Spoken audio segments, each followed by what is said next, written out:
pusatnya itu akan sedikit berkurang. Ada yang mams karena perutnya besar, jadi lebih condong berdirinya ke depan, bongkok. Atau misalnya ke belakang, untuk menyeimbangkan. Yang dulunya di trimester 1, 2 itu mams masih, ini gerakan bukan ya? Atau misalnya mams merasakan kayak ada detakan jantung. Nah, kalau misalnya sudah meningkat, apa yang harus dilakukan?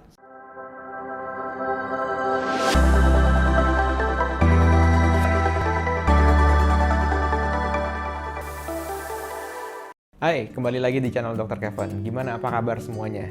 Semoga semua dalam keadaan sehat ya. Nah, gimana? Masih inget gak video-video yang lalu-lalu tuh mengenai trimester 1, 2? Kalau yang belum pernah nonton, diklik ya. Ada di linknya di sini. Untuk video trimester 1 dan trimester 2. Nah, pada kali ini saya juga akan membahas kelanjutannya, yaitu trimester ketiga. Tapi sebelum saya lanjut, seperti biasa, buat kalian yang baru pertama kali ketemu dengan channel ini, jangan lupa klik tombol subscribe-nya untuk terus mendukung channel Dr. Kevin. Nah, untuk sekedar refresh, di trimester 1, mams biasanya akan merasakan mual muntah yang berlebihan atau bahkan pusing. Di trimester 2, mams itu udah merasakan mulai enak nih. Berat badannya masih belum terlalu besar, terus bayi juga belum terlalu besar, perut juga belum terlalu kelihatan. Itu masa-masa yang paling enak di trimester kedua. Sekarang di trimester ketiga, ada beberapa hal yang memang harus diperhatikan dan perlu pertimbangan. Misalnya, nanti ada beberapa kondisi, misalnya preeklamsi, tekanan darah tinggi, atau kencing manis, itu biasa akan muncul di trimester ketiga. Atau bahkan nanti ketuban pecah dini. Nah, di trimester ketiga ini adalah usia kehamilan dari 28 minggu sampai nanti mams melahirkan. Nah, tanda-tanda melahirkan itu banyak banget. Udah pernah saya bahas juga di video mengenai tanda-tanda melahirkan, di sini linknya ya. Nanti kalau misalnya mams belum nonton, langsung aja diklik linknya.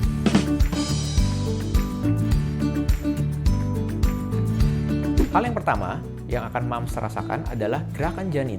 Di trimester ketiga ini akan lebih kencang dan akan lebih semakin sering mams rasakan. Yang dulunya di trimester 1, 2 itu mams masih, ini gerakan bukan ya? Atau misalnya mams merasakan kayak ada detakan jantung. Nah, itu sebetulnya bisa menandakan itu adalah gerakan janin. Tapi kalau di trimester kedua itu masih halus gerakannya. Nah, di trimester ketiga, gerakan janin semakin kuat dan kencang. Karena janin sudah mulai besar. Nah, di 28 minggu itu kira-kira berat janin adalah 1 kilo. Jadi kalau mams bisa bayangin 1 kilo, nah itu gerakannya udah mulai makin kencang tuh. Jadi otot-ototnya si janin udah mulai ada. Untuk menghitung gerakan janin ada cara-caranya. Yaitu pada saat mams bangun tidur, biasa abis mams sarapan, nah itu mams tungguin tuh. Duduk, santai. Kira-kira dalam 2 jam itu ada 10 kali gerakan janin. Nah, gimana dok kalau misalnya kurang? Kalau lebih ya berarti udah bagus. Kalau misalnya kurang gimana? Nggak apa-apa, tunggu sampai 2-3 jam berikutnya. Kalau masih kurang lagi, tunggu sampai 12 jam dari pertama kali mams itu. Jadi cara kasarnya, kira-kira itu dalam 1 jam itu ada 1 kali gerakan janin. Nah, gerakan janin itu seperti apa? Gerakan janin itu bisa mams lihat dari perutnya. Misalnya kalau yang untuk dinding perutnya tipis, itu bisa tuh kelihatan gerakan janinnya. Janinnya muter atau kakinya mulai meregang. Nah, itu tuh kelihatan. Tapi kalau misalnya dinding perut mams yang lebih tebal, itu memang akan lebih susah untuk melihat gerakan janinnya berputar. Tapi tetap masih bisa dirasakan.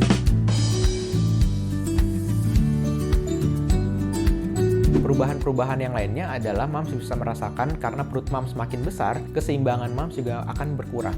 Jadi center of gravity-nya, misalnya titik pusatnya, itu akan sedikit berkurang. Ada yang mams karena perutnya besar, jadi lebih condong berdirinya ke depan, bongkok. Atau misalnya ke belakang, untuk menyeimbangkan.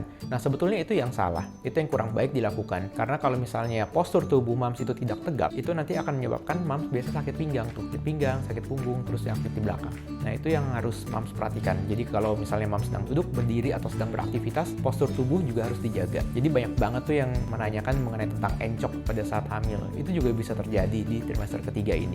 Karena di trimester ketiga ini, hormon yang kita sebut relaksin itu semakin tinggi, meningkat. Jadi itu gunanya untuk supaya kalau misalnya antar tulang itu ada penyambungnya. Kalau misalnya hormon ini semakin tinggi, penyambung antar tulangnya itu semakin renggang. Atau misalnya semakin lunak lah. Karena semakin lunak dan bayi semakin besar, tekanan makin kuat, itu yang menyebabkan biasanya dia ada penekanan di tulang. Jadi akan menyebabkan sakit pada tulang panggulnya atau pinggul atau belakang.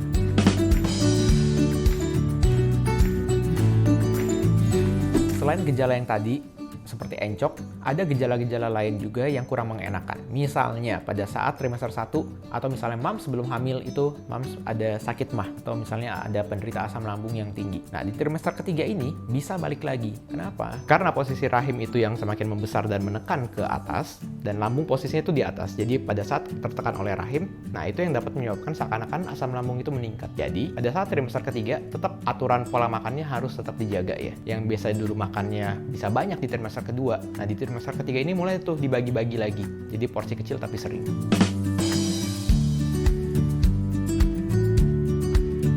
Nah, untuk memastikan kehamilan moms sehat-sehat saja pada trimester ketiga, ada beberapa hal yang harus diwaspadai. Pertama, tekanan darah, yaitu misalnya tekanan darah moms harus normal, tidak boleh melebihi dari 140/90 mm Hg. Nah, kalau misalnya sudah meningkat, apa yang harus dilakukan? Segera kontrol. Kedua, misalnya cek gerakan janin. Yang ketiga adalah harus memastikan bahwa ketubannya baik dan tidak pecah. Kalau misalnya tanda-tandanya ketuban pecah dini itu seperti apa? Yaitu singkatnya adalah itu harus bisa dibedakan dengan pipis. Nah, banyak moms yang sering bingung gimana cara membedakannya.